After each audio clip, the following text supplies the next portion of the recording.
preceding the manifested universe as we know it. The eternal parent, the mother of form, wrapped in her ever-invisible robes, had slumbered once again for 7 eternities. The mystery of the 7 lies in the knowledge of the One. Time was not, for it lay asleep in the infinite bosom of duration. Universal mind was not, for there were no divine architects to contain it. The 7 ways to bliss were not, as no self existed to reach attainment. The 7 truths had ceased to be. The great causes of misery were not, as no self existed to become seduced by them. Darkness alone filled the boundless all, for Father, Mother, and Son had once again merged as one. The soul of life had yet to reawaken.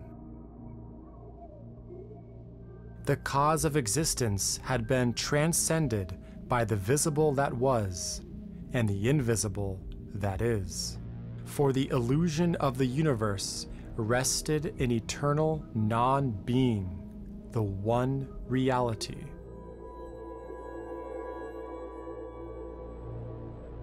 Alone, the one form of existence stretched boundless and infinite in dreamless sleep, and life pulsated unconscious in universal space throughout that omnipresence which is sensed by the opened eye of the initiate as creation awakens once again.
Through the highways and the byways of the vaster cosmic scheme, in the sunlight, in the starlight, come and go a golden stream. Host to host from distant coast, fringes of the cosmic deep, golden, gleaming, star mist streaming, pace they on, their watch to keep. We small mortals, at the portals of a system far unfurled, catch but flashes, tidal washes from ancient star and distant world. We are blind and cannot find the key to all of life's great story, Until we rise with open eyes, we cannot know its untold glory.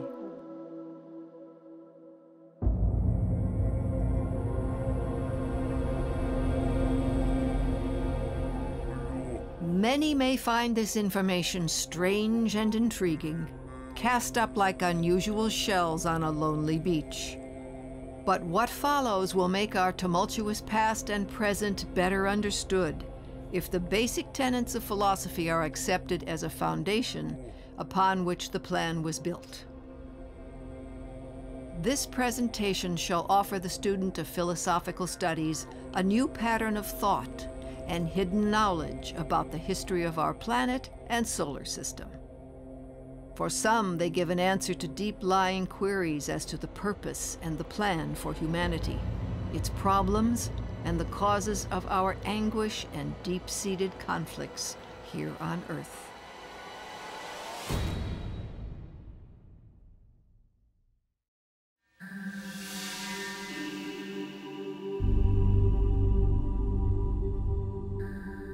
For thousands of years, the esoteric teachings within the varying traditions of the world have sought to teach humanity the inner laws that govern the universe. These truths are also found in some form in all religions. First, there is a divine spark in all, the incarnating soul, or the Son of God, who through experience unfolds its latent powers. Secondly, there is a spiritual evolution for which physical evolution exists, that ever more evolved forms may be prepared to serve the unfolding powers of the divine spirit within. Third, there is a law of justice which governs our destiny, a promise of achievement through our own efforts if we strive for that fulfillment.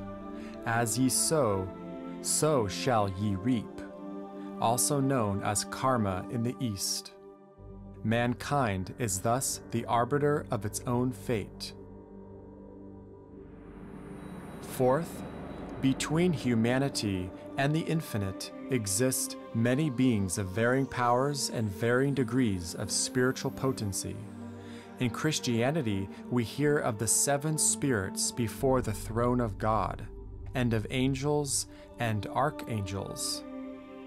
In Hinduism, we hear of the 7 rishis and the devas, the elemental spirits of the earth. Likewise, within all traditions, we hear of both evolutionary and involutionary forces, which are either benevolent or malevolent to mankind, depending upon his current stage of evolution. On the path toward divinity, humanity must learn to choose between good and evil, and there are those who readily stand for the light, the upward path to conscious union with spirit. And then there are those who rebel and seek to win the kingdoms of the earth for themselves, who thereby represent spiritual evil in high places, the lords of the dark face who seek to dominate mankind for their own selfish glory and power.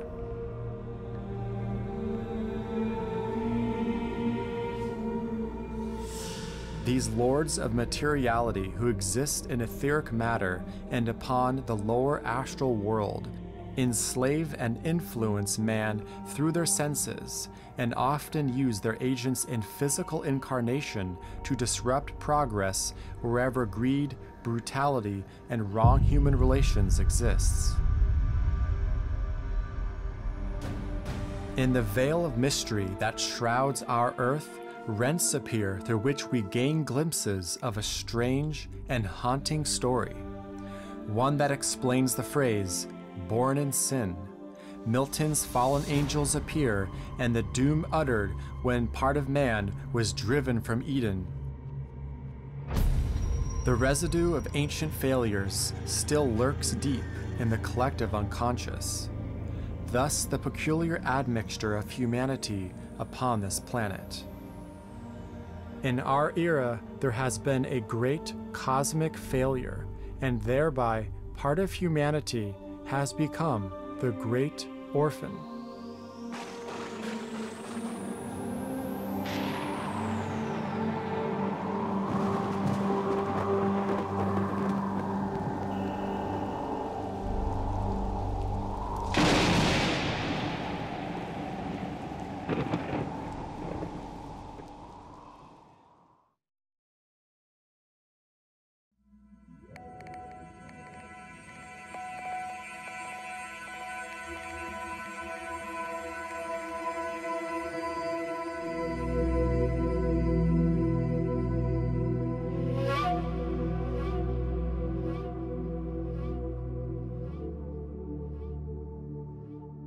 Furthermore, it is premised that every planet has its own evolving humanity. Not always in dense physical bodies like ours, but in those suited to their own planetary environment and evolutionary state.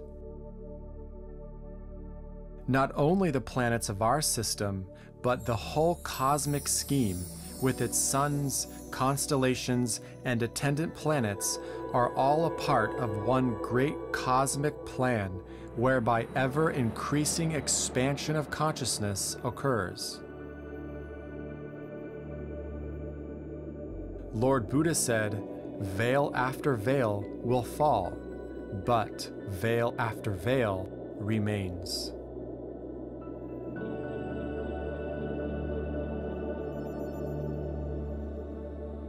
Throughout the vast realms of manifested worlds, there exist possible relationships of sister stars and systems, of interlocking evolutions and rulers.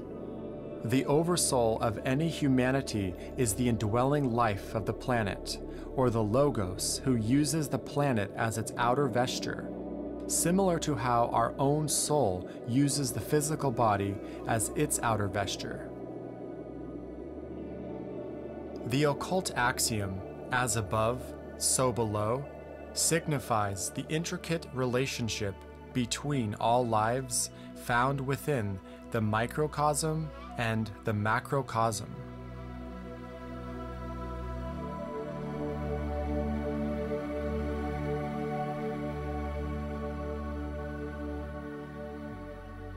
As one develops in evolution, one can learn to contact these great connecting fields of energy and enter more fully into the life forces of the universe. The significance of the science of astrology stems from the unity of the great body of planets in any given system. But as yet, the extrasolar forces are not sufficiently understood to account for the influences they wield. The precession of the equinoxes has a greater influence upon the action of the planetary forces at any given time than humans now grasp. The direct influence of the dominant equinox upon the sun is a paramount importance, since it changes in the system the force of every planet and modifies, intensifies, and changes its native influences.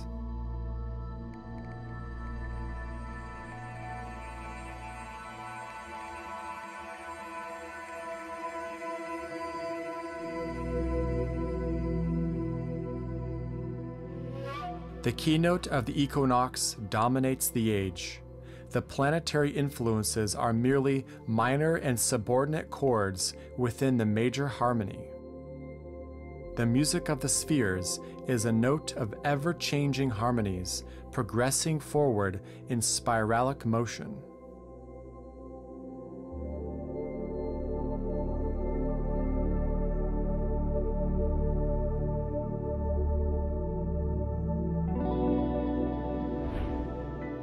The unveiling of the great truths which are now being revealed must await the appointed hour. Throughout the ages, the mysteries have patiently sought to prepare human minds for the truths which planetary and racial evolution would thrust upon them. The time has now come when evolution is unveiling scientific secrets, but if unsuitably used, can prove to be an utmost menace to humanity.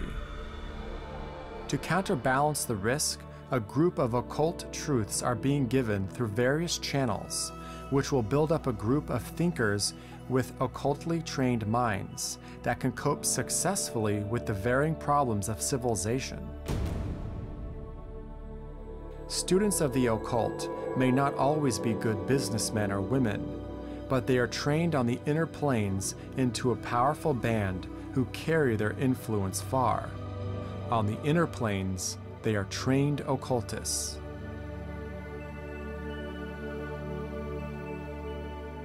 The time is now approaching when the knowledge of the right use of occult forces will need to reach the lower brain in order to accomplish the higher purpose of mankind. The mysteries are to be re-established, and the great Mother Isis will once again speak through her neophytes and seers as in the days of old Egypt.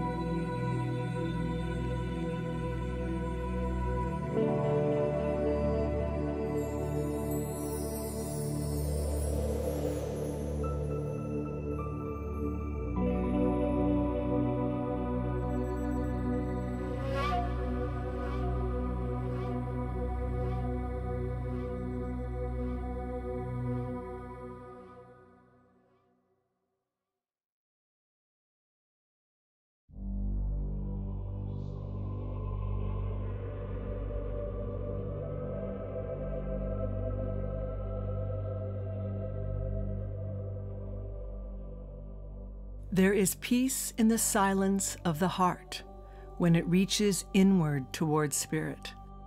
The solitary peace known to the solitary heart alone can be real. All other peace must pass, for it is established upon duality and the planes of form where impermanence remains. In the days of the future, more will be revealed. The pattern of the great tapestry of the solar system is just unrolling its first designs. The time has come when mankind may be entrusted with some of the greatest secrets which have been withheld, should he misuse the knowledge or misinterpret it to his undoing. Peace. This is the most precious possession of the human heart. It should be treasured and never lost, since only in the sanctuary of peace within the heart can the light of divinity shine forth. So can be illumined all problems of life as the power of peace, the tranquility of inner stillness is applied.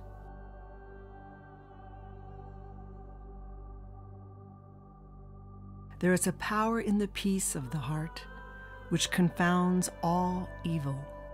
It is the source of control over man and beast. The mountains represent peace, the sea, action. When the mirror of the mind is stilled, upon its shiny surface appear reflections of the new splendors of the coming age. Serenity must be achieved in every department of life, in every phase of being. As action arises from serenity, so is it efficient and powerful. The haste and hurry-scurry of our minds and bodies alone causes impatience, irritation, weariness, and strain. They are foes to peace. Let them cease. Invoke the presence of peace, all ye seekers of truth.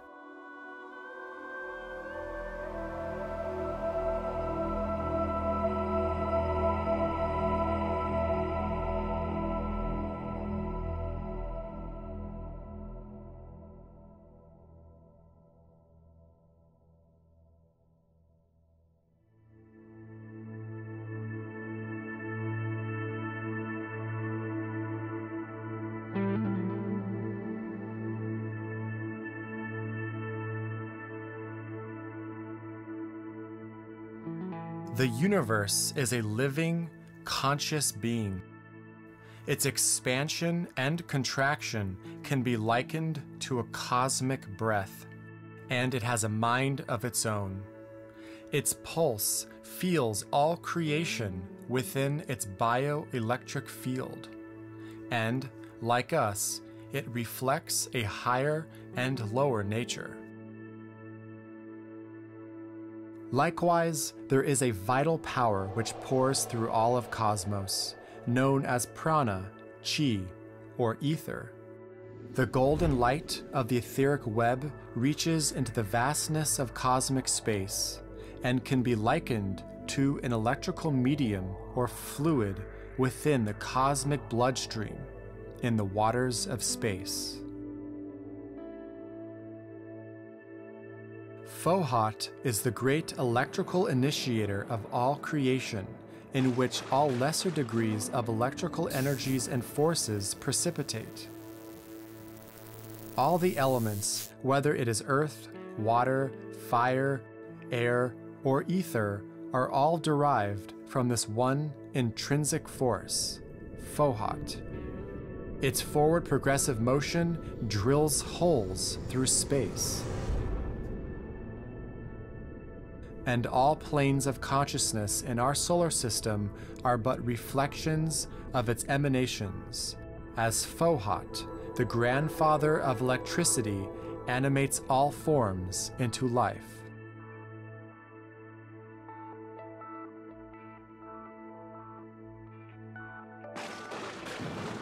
Indeed, electricity is the energy of life itself, and the entire universe is an electrical system of varying degrees. Yet little is known about the true scope of cosmic evolution. We can make limited assumptions based upon our own cycles, but these are fruitless in comparison.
The fires of the spheres leave a trail across the heavens as they wheel and flash and turn again in their orbits. It is all a path of beauty seen with the cosmic eye. The trail of the fire links star to star, planet to planet, and it is upon this trail that the avenues between the sister planets and between the sister solar systems are opened. It is therefore not possible to soar into endless space. There are systems which we cannot touch nor enter, since they are not related to us except in the most remote and distant way. But between sister systems, there are highways, traversed by those great beings which visit occasionally even the remote portion of their kingdoms. The magnetic forces which constitute these stellar highways have their natural ebb and flow.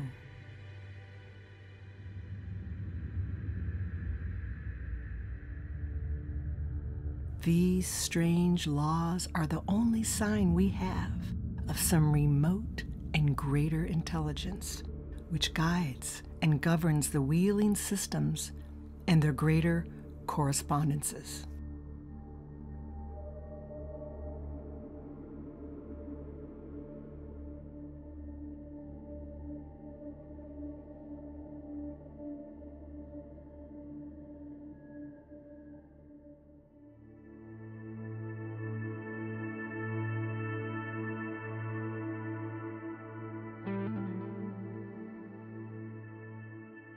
We are a way for the cosmos to know itself. Every manifested form is evolving, and it does this through self-expression within the evolution of consciousness. In other words, all the forms in the cosmos can be seen as vehicles through which the infinite can reflect and manifest itself in the finite. For example, the cells in our bodies retain their own individual consciousness.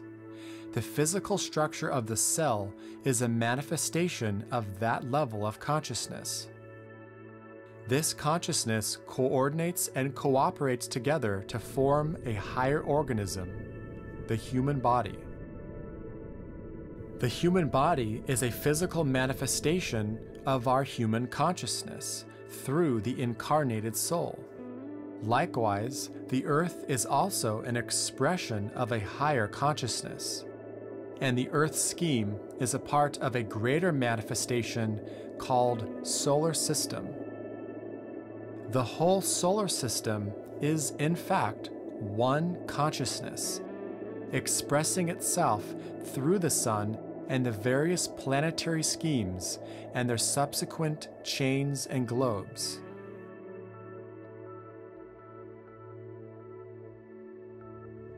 As the development of life unfolds, the forces behind evolution are in a constant state of movement, change, and active manipulation.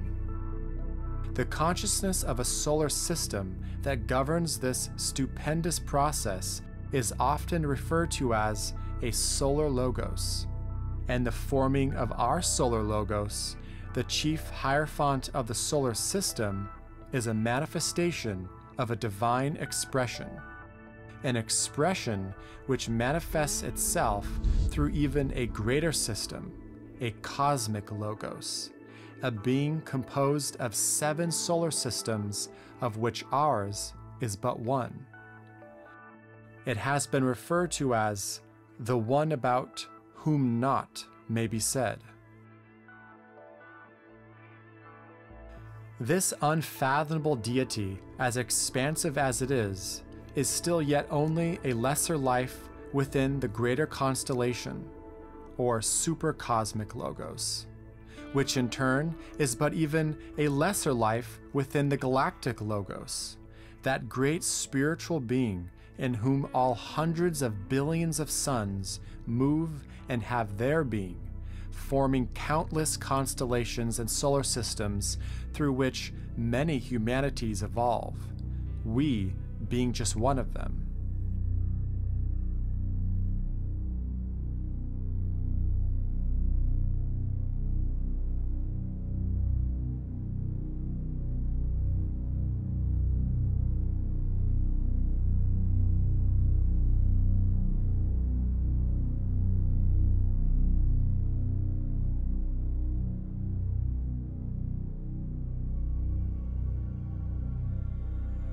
It seems endless, but there is a point of origin in which all manifestation flows.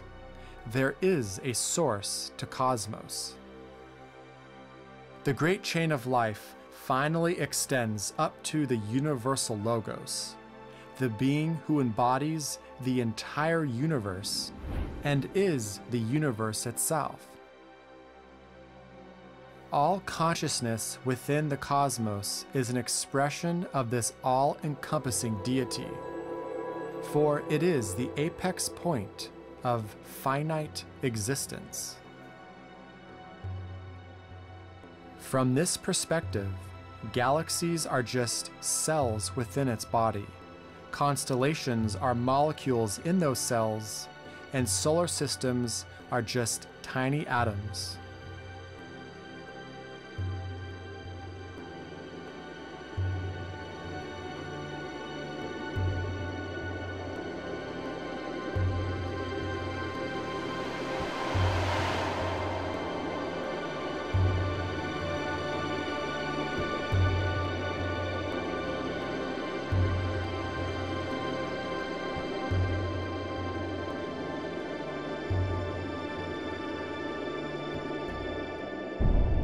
A long time ago, when the time had come for a new solar system, word flashed to a large group of related suns and their planets, calling forth volunteers for various posts.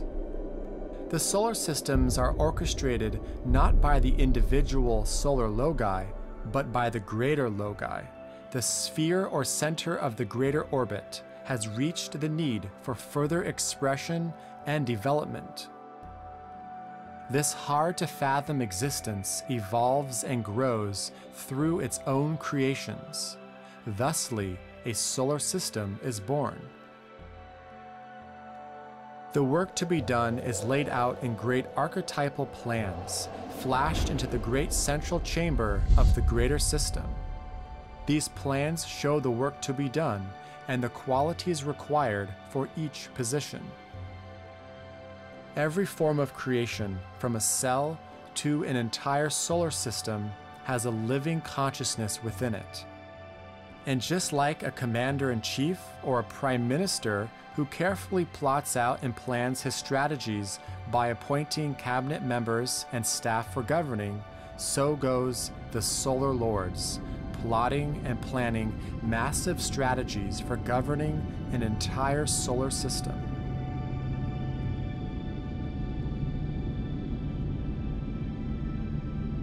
This gives but a glimpse to challenge the average mind on the enormity of our universe and the living consciousness within it.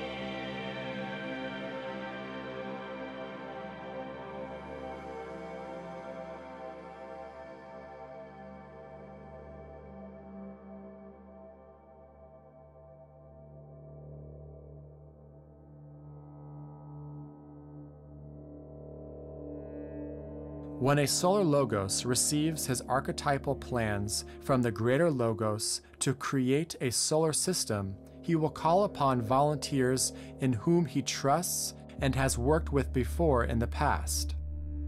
This is critical for harmony among the governing group. He brings all these forces into obedience to his will, but they are no more a part of him in actual fact than the relatives or clans are an integral part of the chief of that family. The solar logos works with these cosmic intelligences to build up great reservoirs of power that will be used to stimulate the lesser evolving units within their respected spheres, coinciding with a day of Brahma.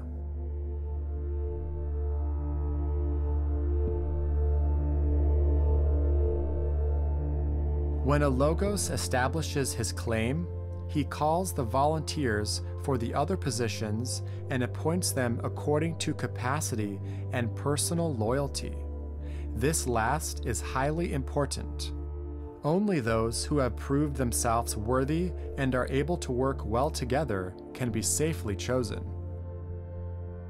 The greater unit of the governing group comprised of lesser ones must show enough homogeneous qualities to assure harmony. This is often best assured by the intense personal attachment and the proved capacity to work as one under a given head. Only those who are capable of terrific exertions of will and terrific endurance can in any way qualify for the position of a solar logi. The path is arduous. It is easier to qualify for subordinate positions, to achieve power within limited spheres, to supervise only limited and specialized groups, such as the logos of an individual planet. Every planetary logos within the solar system will oversee the evolution of all the kingdoms of nature on that planet, and all life on that planet will be an expression of its consciousness. Yet all the planetary logi work within the ring-past knot of the solar logos.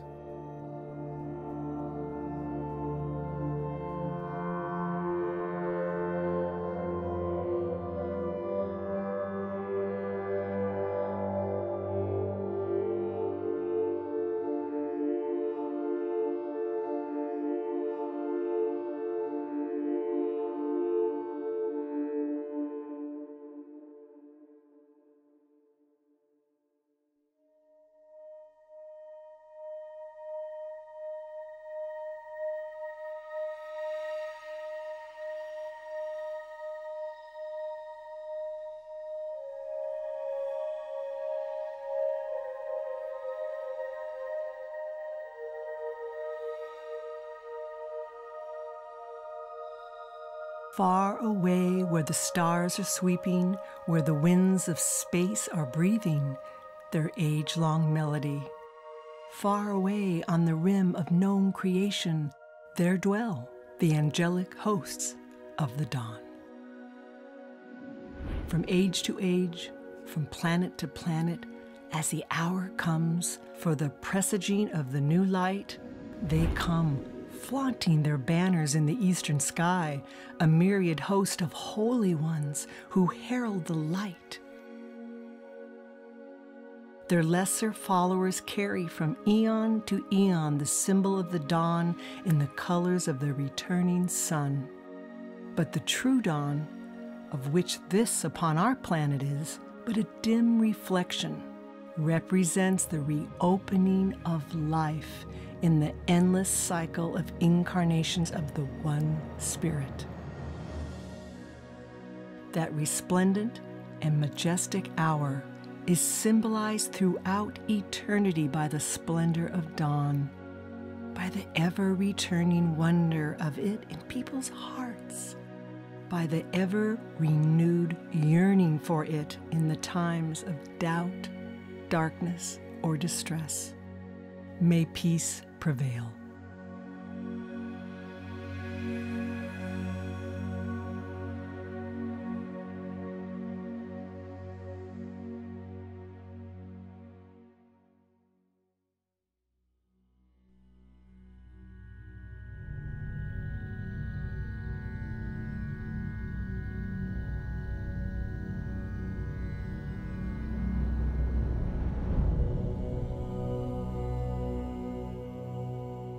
Om, said the Almighty One, thus all came into manifestation.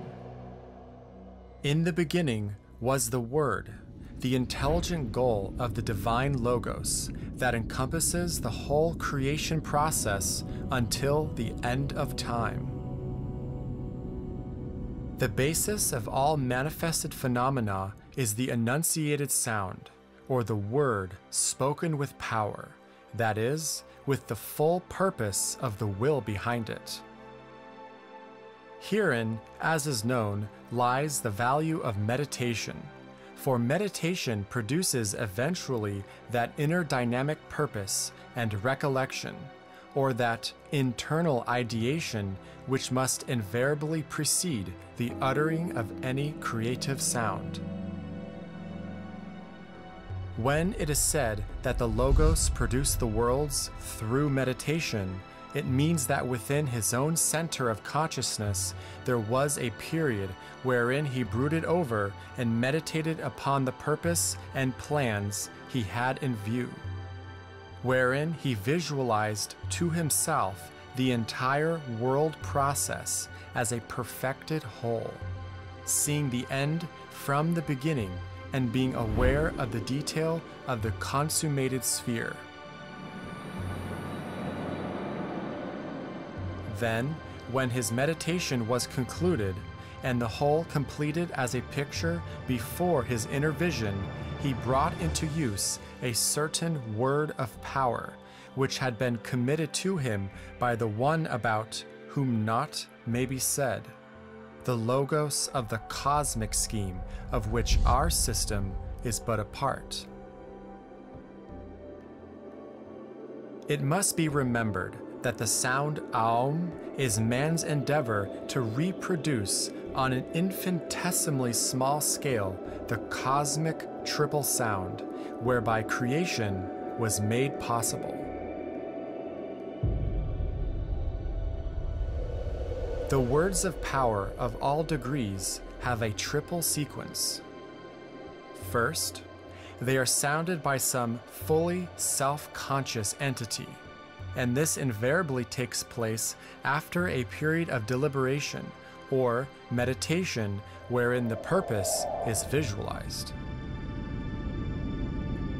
Second, they affect the Deva kingdom, which produce the creation of all forms. The Devas fall under two categories, and their effect is dual in character.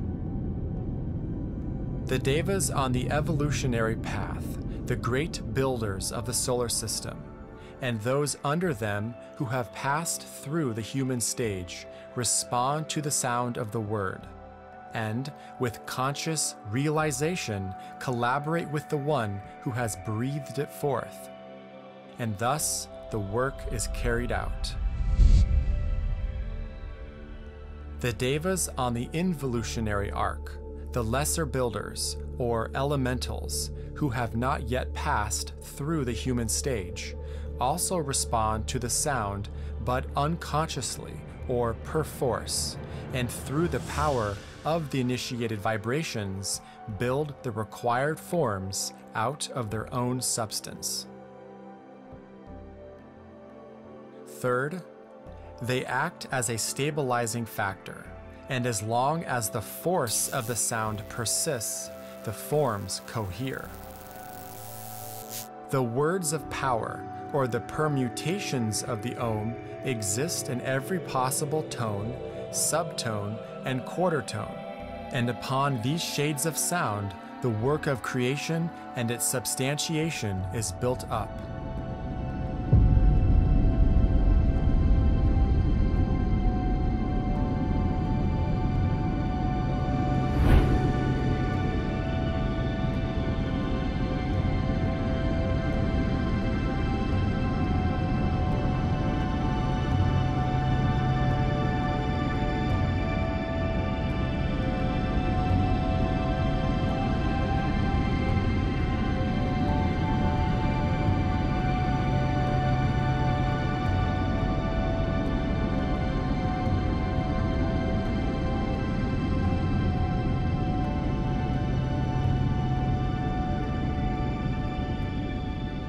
A multiplicity of sounds exists within each greater sound and affects different groups.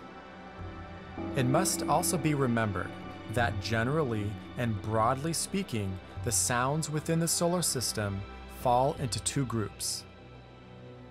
The initiatory sounds, or those which produce manifestation or phenomena of any kind on all planes of life. Eventuating sounds, or those which are produced from within the forms themselves during the evolutionary process, and which are the aggregate of the tones of every form in any particular kingdom of nature. Every form likewise has a tone, which is created by the minute sounds produced by the atoms composing that particular form. Sound is thus the instrument of creation. It is the very means by which the divine thought can be transmitted and impressed upon the whole field of space and everything found within that field.